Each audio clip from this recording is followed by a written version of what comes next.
Saudara, pekan ini publik diramaikan dengan informasi ribuan calon pegawai negeri sipil CPNS mengundurkan diri. Sebanyak 1.967 calon pegawai negeri sipil CPNS 2024 memilih mundur. Ribuan CPNS yang dulu berjuang keras menembus seleksi, kini justru memilih mundur. Hampir 2.000 calon pegawai negeri sipil atau CPNS mundur. Sebanyak 1.967 calon pegawai negeri sipil atau CPNS mengundurkan diri. Badan Kepegawaian Negara mengungkapkan ada sebanyak 1.967 calon aparatur sipil negara atau CASN yang mengundurkan diri.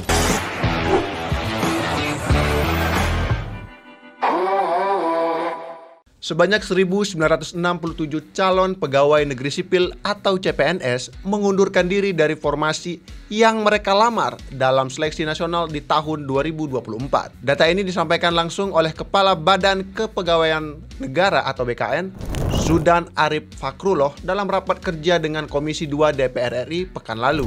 Dari total angka tersebut, 1.265 orang mundur karena alasan lokasi kerja yang terlalu jauh dari domisili mereka. Selebihnya, alasan-alasan yang dikemukakan cukup beragam.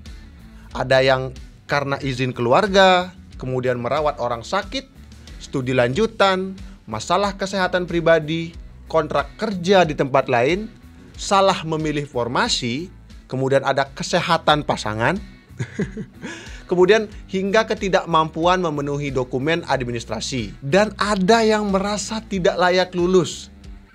Wait. Apakah ini insecure atau bagaimana? Alasannya cukup menarik memang. Kemudian terdapat hanya 3 orang yang mundur karena alasan penghasilan tidak sesuai dengan ekspektasi. Entahlah ekspektasi mereka berapa. Tapi mundurnya ribuan CPNS ini tentu menimbulkan ironi yang cukup besar. Karena di satu sisi, animo masyarakat untuk menjadi ASN dinilai masih cukup tinggi.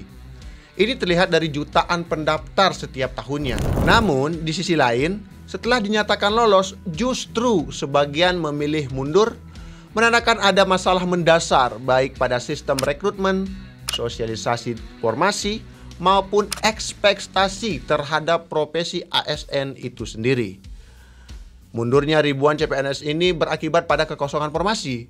Dan kekosongan formasi ini berpotensi mengganggu pelayanan publik, terutama di sektor-sektor vital seperti kesehatan dan juga pendidikan. Dokter, guru, dan tenaga teknis strategis yang tidak terisi akan langsung berdampak pada layanan publik atau layanan kepada masyarakat. Ini tentu bukan kekhawatiran sepele. Ketika layanan dasar publik terganggu, kepercayaan masyarakat terhadap negara juga akan tergerus. Apalagi Indonesia tengah berupaya memperbaiki kualitas birokrasi melalui reformasi ASN. Mundurnya ribuan CPNS ini adalah kemunduran langkah di tengah ambisi besar tersebut. Lalu, bagaimana pemerintah menanggapi peristiwa ini? Melalui Menteri Pendayagunaan Aparatur Negara dan Reformasi Birokrasi, Rini Widiantini berupaya meredam kekhawatiran ini dengan menjelaskan bahwa ada mekanisme optimalisasi formasi. Program ini memungkinkan pelamar yang memenuhi ambang batas atau passing grade namun tidak lolos di formasi awal untuk ditempatkan pada formasi kosong. Sebanyak 16.167 peserta dialihkan melalui skema ini. Dengan optimalisasi ini, kekosongan yang sempat terjadi akibat pengunduran 1.967 CPNS menjadi relatif terisi, sehingga tidak mengganggu stabilitas pelayanan publik secara umum. Namun, kebijakan optimalisasi bukanlah solusi jangka panjang. Ini hanyalah peredam masalah sesaat. Jika akar masalah dalam rekrutmen dan manajemen ASN tidak diperbaiki, fenomena serupa, yakni pengunduran massal ini, bisa berulang di masa depan. Kalau ditarik ke belakang, pengunduran diri CPNS bukan satu-satunya polemik dalam proses rekrutmen CASN 2024.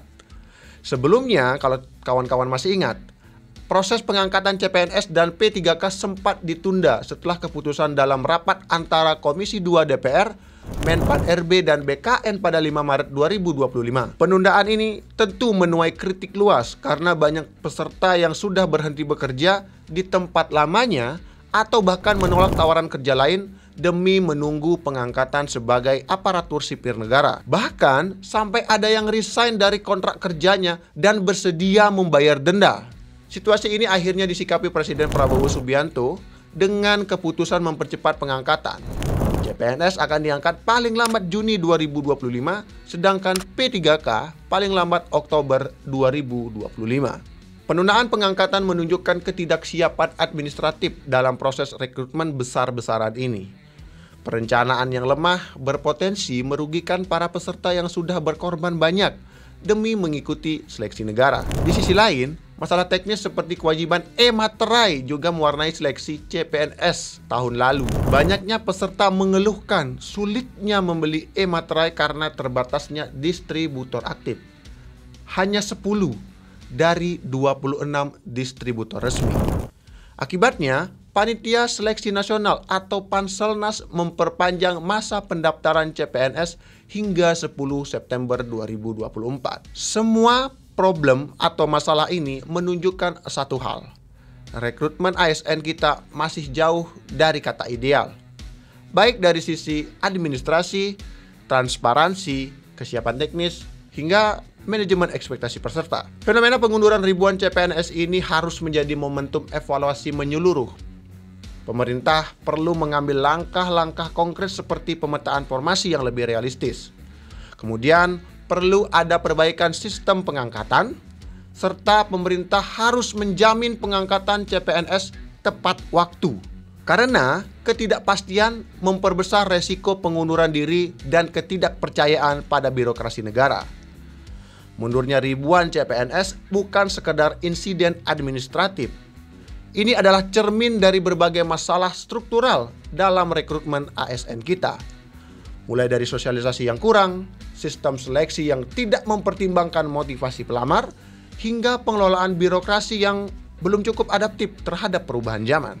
Indonesia membutuhkan ASN yang bukan hanya pintar secara teknis, tapi juga memiliki dedikasi tinggi untuk pelayanan publik. Tanpa perbaikan serius dalam sistem rekrutmen dan pengelolaan ASN, reformasi birokrasi yang didengungkan selama ini mungkin beresiko akan menjadi slogan kosong.